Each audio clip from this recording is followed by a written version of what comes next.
നമുക്ക് അലീനയുടെയും മനുഷ്യങ്ങളുടെയും വരാൻ പോകുന്ന ദിവസങ്ങളെ കഥ കേട്ടാലോ? വീഡിയോ ഇഷ്ടപ്പെടുവാണല്ലോ ഒന്ന് ലൈക്ക് ചെയ്ത് ഹൈപ്പ് ചെയ്യാൻ മറക്കരുത്. അതോടൊപ്പം തന്നെ ആദ്യമായി കാണുന്നവരാണെങ്കിൽ സബ്സ്ക്രൈബ് ചെയ്യാനും മറക്കരുത് കേട്ടോ. അങ്ങനെ ഇനി വരുന്ന ദിവസം അലീന കുളത്തൂപ്പുഴ വീട്ടില് അങ്ങനെ ഒരു അഴിച്ചുപണി നടത്തുന്നുണ്ട്. ഇത്രയും നാളത്തെ പോലെ അല്ല കാര്യങ്ങൾ. ഇത്രയും കാലം അവിടെ ദൂർത്തും കാര്യങ്ങളൊക്കെയായിരുന്നു നടന്നുകൊണ്ടിരുന്നത്. പക്ഷെ ഇനി അത് പറ്റില്ല. എല്ലാം ചോദിക്കാനും പറയാനും താനുണ്ട്. താൻ തൻ്റെ പപ്പയുടെ മകളാണ്. അങ്ങനെ തൻ്റെ പപ്പയുടെ സ്വത്തുക്കളൊക്കെ വെറുതെ ഇങ്ങനെ ദൂർത്തടിച്ച് കളയാൻ താൻ സമ്മതിക്കില്ല എന്ന രീതിയിൽ മുന്നോട്ട് പോകുന്നുണ്ട്. അതോടൊപ്പം തന്നെ അലീന ആദ്യമായിട്ട് എൽസമ്മയെ കാണുവാണ്, തൻ്റെ പപ്പയുടെ ഭാര്യയെ. അതിൻ്റെ കുറച്ച് വിശേഷങ്ങളൊക്കെയാണ് നമ്മൾ വരുന്ന ദിവസങ്ങളിൽ കാണാൻ പോകുന്നത്. അങ്ങനെ ഒടുവിൽ പൗലോസിനൊരു നല്ല ഇടിവെട്ട് പണി തന്നെയാണ് കിട്ടുന്നത്. കാരണം പൗലോസ് വേണമെങ്കിൽ ജോലി ചെയ്താൽ മതി, അലീന പറഞ്ഞതെന്നൊക്കെ അനുസരിച്ചാൽ മതി എന്ന് സ്റ്റാലിൻ പറഞ്ഞിട്ടുണ്ടായിരുന്നു. പൗലോസിന് ഒട്ടും ഒന്നും ഇഷ്ടപ്പെട്ടില്ല. പൗലോസ് പിറുപുറത്തോണ്ട് അടുക്കള വന്ന് നിൽക്കുമ്പോൾ വിനോദ് കാര്യങ്ങളൊക്കെ തിരക്കി. അപ്പോൾ വിനോദിനോട് കാര്യങ്ങളെല്ലാം പറഞ്ഞു. വിനോദ് പറഞ്ഞു, വിട്ടു കൊടുക്കരുത് പൗലോസ് ഏട്ടാ, നമ്മൾ ഇവിടെ വിട്ടു കൊടുക്കരുത്. അവൾ ഇന്നലെ വന്ന് കയറിയ പെണ്ണ്. പൗലോസേട്ടൻ എത്ര കാലം ഇവിടെ ജോലി ചെയ്യാൻ തുടങ്ങിയിട്ട്. പൗലോസേട്ടൻ ഇപ്പം വിട്ടു കൊടുത്തിട്ടുണ്ടെങ്കിൽ അവളുടെ മുന്നിൽ തോറ്റതുപോലെയാവും. ആൻ്റെ ഒപ്പം വന്നിട്ട് പറഞ്ഞു, നീ വെറുതെ പൗലോസിനെ പിരികേറ്റാൻ നോക്കണ്ട. അറിയാലോ അയാളുടെ ജോലി പോയിട്ടുണ്ടെങ്കിൽ പിന്നെ ജോലി പോകാനായിട്ട് എനിക്ക് ഇവിടുത്തെ ജോലി പോയാൽ നല്ല ഒന്നാം തരം ജോലി കിട്ടും. അങ്ങനെ കെട്ടി കയറി പിടിച്ച് കിടക്കേണ്ട കാര്യമൊന്നും എനിക്കില്ല. പൗലോസിന് ഇത്ര അഹങ്കാരം കൂടുതലായിരുന്നു. വിനോദ് പറഞ്ഞു, അത് ശരിയാ. എടാ വിനോദേ, നീ അഞ്ജലിലേക്ക് കാര്യങ്ങളൊക്കെ വിളിച്ചു പറഞ്ഞിട്ട് എന്തായി? അവർ വല്ലതും വരുമോ?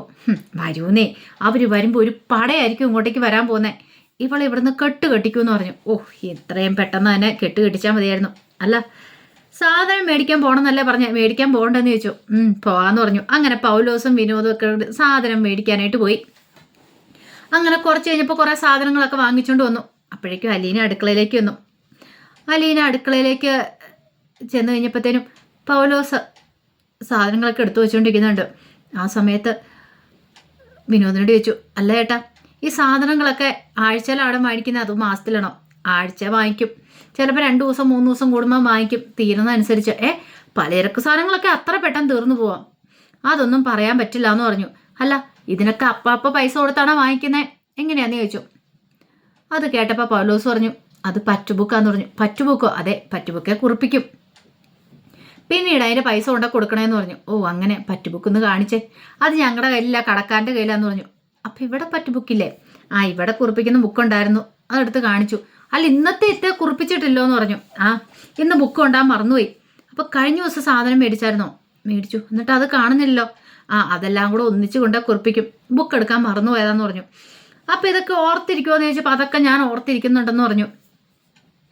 അലീന മൊത്തത്തിലൊന്ന് നോക്കി. അരി കുറച്ച് കാണും, അരി പഞ്ചസാര എന്നുകൊണ്ട് സർവ്വസാധനങ്ങളും ഉണ്ട്. അപ്പോഴേക്കും അത് കുടിച്ചാൽ വന്നിട്ട്, മോളെ നീ എന്തെടുക്കും അടുക്കളയിൽ? ഞാൻ വെറുതെ ഇതൊക്കെ ഒന്ന് നോക്കുവാന്ന് പറഞ്ഞു. സാധനം വാങ്ങിച്ചുകൊണ്ട് വന്നാ വല്യപ്പച്ച അപ്പം നോക്കുവാന്ന് പറഞ്ഞു. അലീന ചോദിച്ചു, ഇത് എത്ര കിലോ അരി ഉണ്ടെന്ന് ചോദിച്ചു. ഒരു 50 കിലോ ഉണ്ട്. പഞ്ചസാരയോ? പഞ്ചസാര 5 കിലോ ഉണ്ടെന്ന് പറഞ്ഞു. അലീനയെല്ലാം നോക്കി. അല്ല കഴിഞ്ഞ ദിവസമുള്ള അരി മേടിച്ചേക്കുന്നേ, 3 ദിവസം മുമ്പ് അരി മേടിച്ചിട്ടുണ്ടല്ലോ, ഇത്ര പെട്ടെന്ന് ഇത്ര അരി തീർന്നു പോയോ എന്ന് ചോദിച്ചു. അപ്പോൾ അതിനു മുമ്പും ഒരു 10-30 കിലോ അരി വാങ്ങിയിട്ടുണ്ടായിരുന്നു. അപ്പോഴേക്കും പൗലോസ് ഇങ്ങനെ നോക്കിയിട്ട് അരി തീർന്നു പോയെന്ന് പറഞ്ഞു. തീർന്നു പോയോ? അലീനയ്ക്ക് അത്ഭുതം. അലീന പോയി നോക്കിക്കഴിഞ്ഞപ്പോഴത്തേനും ഒരു 1-2 കിലോ അരി കാണും. ഈ 2-3 ദിവസം കൊണ്ട് ഇത്ര അരി തീർന്നു പോകാനോ?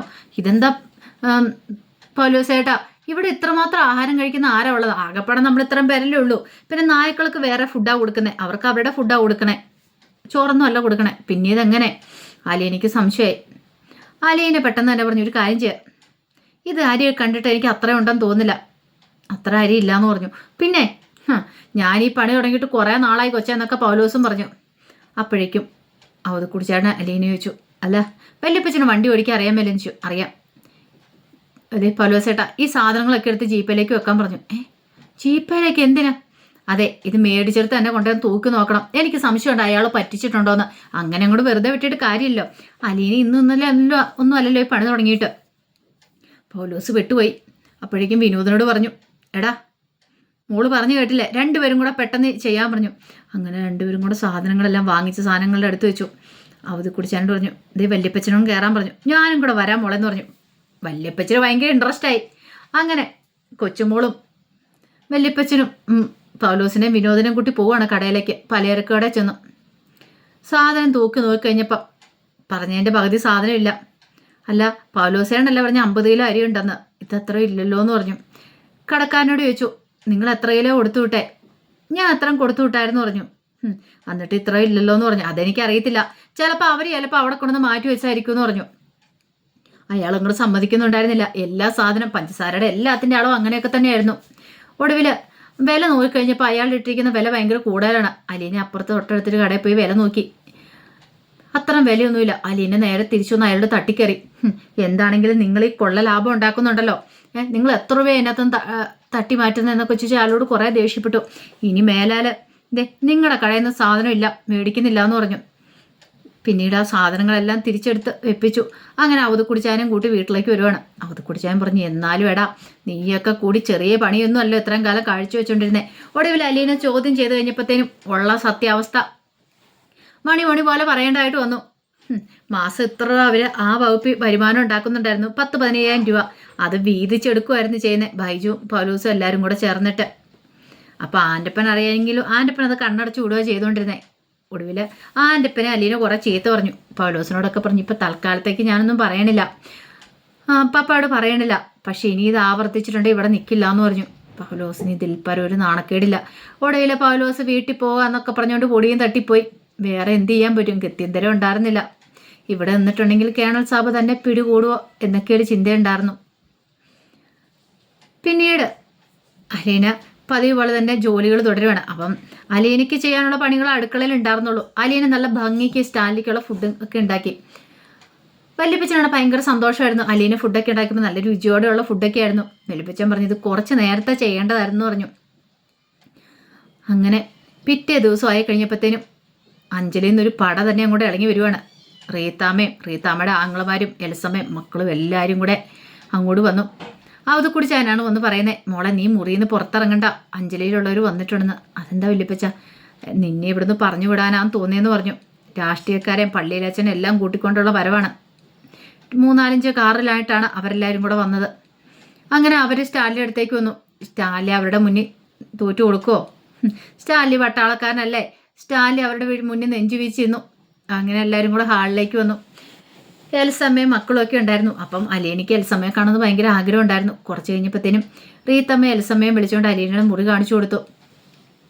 പിന്നീട് അലീന നോക്കിക്കഴിഞ്ഞപ്പോഴത്തേനും തൻ്റെ മുറിയിലേക്കൊരു സ്ത്രീ വരുന്നു. അലീന നോക്കി, നല്ല ഭംഗിയുണ്ട് കാണാനായിട്ട്, നല്ല കുലീനത്തുള്ളൊരു മുഖമാണ്.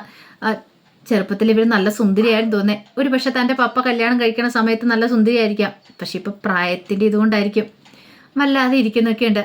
അലീനെ അവരിന്ന് തുറിച്ചു നോക്കി. ഒരു നിമിഷം അവർ ഞെട്ടിപ്പോയി. അവരുടെ മുന്നിലേക്ക് സ്റ്റാൻലിയുടെ അമ്മയുടെ രൂപമാണ് വരുന്നത്. അതേപടി സ്റ്റാൻലിയുടെ അമ്മ തൻ്റെ മുന്നിൽ നിൽക്കുന്നതായിട്ട് അവർക്ക് തോന്നി. അവരൊന്നും മിണ്ടാതെ അങ്ങ് തിരിഞ്ഞു നടക്കുവാണ്. അപ്പോഴേക്കും ടാനിയ ഓടി വന്ന് നോക്കി. ടെൽസയാണെങ്കിലോ കയ്യെ പിടിച്ച് അലീനയുടെ ദേ ചേച്ചി എന്നൊക്കെ പറഞ്ഞുകൊണ്ട്. അലീനയ്ക്ക് സന്തോഷമായി. ടെൽസയുടെ എന്തൊക്കെയുണ്ട് വിശേഷം, സുഖമൊക്കെയാന്ന് പറഞ്ഞു. ടെൽസയ്ക്കാണ് ഭയങ്കര സന്തോഷമാണ് അലീനെ കാണുമ്പോഴത്തേനും. അങ്ങനെ ഒടുവിൽ അങ്ങനെ സംസാരിക്കുമ്പോഴത്തേനും റീത്താമ്മ വന്നൊരു ചീത്ത പറഞ്ഞ് വിളിച്ചോണ്ട് പോയി കൊച്ചിനെ ഇങ്ങോട്ട് വാടിയെന്നും പറഞ്ഞുകൊണ്ട്. ആ സമയത്ത് എൽസമ്മ ഒന്നും മിണ്ടാതെ തിരിഞ്ഞു പോലും നോക്കാതെ എൽസമ്മ അങ്ങോട്ട് പോയി. പിന്നീട് ഹാളിലൊരു വാഗ്വാദം നടന്നിരുന്നേ. സ്റ്റാൻലിയോട് എൽസമ്മയുടെ ആംഗളമാർ വളരെ മോശമായ രീതിയിലാണ് പെരുമാറുന്നത്. അവളെ എത്രയും പെട്ടെന്ന് ഇവിടുന്ന് ഇറക്കി വിടണം, അല്ലെങ്കിലുണ്ടല്ലോ ഇതങ്ങനെ പോയാൽ ശരിയാകത്തില്ല. എൽസമ്മയുടെ മക്കളുടെ പേരിലേക്ക് സ്വത്തുക്കളൊക്കെ എഴുതി വെക്കണം എന്നൊക്കെ പറഞ്ഞു. സ്റ്റാൻലി സമ്മതിക്കുമോ? സ്റ്റാൻലി പറഞ്ഞു, അതൊന്നും നടക്കുന്ന കാര്യമല്ല, എനിക്ക് വേറൊരു മകളും കൂടെ ഉണ്ട്, അതുകൊണ്ട് അതൊന്നും നടക്കുന്ന കാര്യമല്ല എന്ന് പറഞ്ഞു. പക്ഷെ അവർക്കത് പോരാ, അവർക്ക് സ്വത്തുക്കൾ മുഴുവൻ വേണം. പിന്നെ സ്റ്റാൻലിക്ക് പെട്ടെന്ന് എന്തെങ്കിലും സംഭവിച്ചു പോയിട്ടുണ്ടെങ്കിൽ അലീനെ എല്ലാം കൈയടക്കുമെന്നൊരു പേടിയായിരുന്നു. സ്റ്റാൻലി പറഞ്ഞു, അങ്ങനെ പെട്ടെന്നൊന്നും എനിക്കൊന്നും സംഭവിക്കാനൊന്നും പോകുന്നൊന്നുമില്ല, അതോർത്ത് നിങ്ങൾ പേടിക്കണ്ട. അപ്പോഴേക്കും എൽസമ്മയുടെ മൂത്ത ആങ്ങള് പറഞ്ഞു, ഇനി എവിടെ നിന്നൊക്കെ ആരൊക്കെ വരാൻ കിടക്കുന്നു, ആര് കണ്ടു, ഇതുപോലെ വേറെ മക്കൾ വന്നിട്ടുണ്ടെങ്കിലേ ഇത് എൽസമ്മയ്ക്കും മക്കൾക്കും ഒന്നും കിട്ടാതെ പോകും എന്നൊക്കെ പറഞ്ഞു. എൽസമ്മ പക്ഷെ ഒന്നും മിണ്ടിയത് പോലുമില്ല. ഒരു നിർവികാരതയായിരുന്നു അവരുടെ മുഖത്ത്. അങ്ങനെ സ്റ്റാലിയായിട്ട് തർക്കിച്ചു. സ്റ്റാലി വിട്ടുകൊടുത്തില്ല. ഒടുവിൽ അവർ വഴക്കുണ്ടാക്കാൻ തുടങ്ങിക്കഴിഞ്ഞപ്പോൾ സ്റ്റാലിയുടെ അടുത്തേക്ക് 2 നായ്ക്കളും കൂടെ വന്ന് നിന്നു. ഒരു നിമിഷം അവരും ഇങ്ങനെ രൂക്ഷമായിട്ട് നോക്കണം. അവർക്ക് മനസ്സിലായി കളി കാര്യമാവുന്നുള്ള കാര്യം. കാരണം ഇനി ഇവിടെ വന്നിട്ടുണ്ടെങ്കിൽ മിക്കവാറും പണി കിട്ടുമെന്നുള്ള കാര്യം മനസ്സിലായി. അങ്ങനെ ഒടുവിൽ അവർ തോറ്റു പിന്മാറി പോവുകയാണ്. പക്ഷെ പോകുന്നതിന് മുമ്പ് റീത്താമ്മ കുറേ വെല്ലുവിളികളൊക്കെ നടത്തുന്നുണ്ട്. സ്റ്റാൻലി അത് മൈൻഡ് ചെയ്യാനൊന്നും പോയില്ല. പക്ഷെ അലീനയ്ക്ക് എന്ത് ചെയ്യണമെന്ന് അറിയണ്ടായിരുന്നില്ല. വല്ലാത്തൊരു വിഷമമായിപ്പോയി. താൻ കാരണമുള്ള തൻ്റെ പപ്പായ്ക്ക് ഈ പ്രശ്നങ്ങളൊക്കെ ഉണ്ടാകുന്നതെന്ന്. പക്ഷെ സ്റ്റാൻലിക്ക് അതൊരു പ്രശ്നമേ ആയിരുന്നില്ല. അങ്ങനെ 1-2 ദിവസം വലിയ കുഴപ്പമില്ലാതെ അങ്ങോട്ട് കടന്നുപോയി. പിന്നീട് ഒരു ദിവസം അപ്രതീക്ഷിതമായിട്ട് മനുശങ്കർ കുളത്തോപ്പുഴ വീട്ടിലേക്ക് വരുവാണ്. അലീനെ പോലും പ്രതീക്ഷിച്ചിട്ടുണ്ടായിരുന്നില്ല മനു അവിടേക്ക് വരുമെന്നുള്ള. അലീനയെ കാണാൻ വേണ്ടി വന്ന അലീനയെ കാണാതിരിക്കാൻ മനുവിന് പറ്റുന്നുണ്ടായിരുന്നില്ല. അങ്ങനെ അലീന വന്ന് മനുവിനെ കാണുവാണ്. അലീനയെ കണ്ടു കഴിഞ്ഞപ്പോഴത്തേനും മനുവിന് എന്ത് ചെയ്യണമെന്ന് അറിയത്തില്ലായിരുന്നു. ഓടി വന്നിട്ട് എന്ത് ചെയ്തു, അലീനയെ കണ്ടു കഴിഞ്ഞപ്പോഴത്തേനും ആ കയ്യിലേക്ക് പിടിച്ചിട്ട് ചേർത്ത് പിടിക്കുകയാണ്. ഒരു നിമിഷം വല്ലാത്തൊരിതായിപ്പോയി അലീനയ്ക്ക്. അലീന ഒട്ടും പ്രതീക്ഷിച്ചിരുന്ന കാര്യമായിരുന്നില്ലത്. എന്ത് ചെയ്യണമെന്ന് അറിയില്ലായിരുന്നു മനുവിന്. കാരണം കുറേ ദിവസങ്ങളായിട്ട് അലീനയെ കാണുന്ന ഒരു ചിന്തയൊക്കെ ഉണ്ടായിരുന്നു.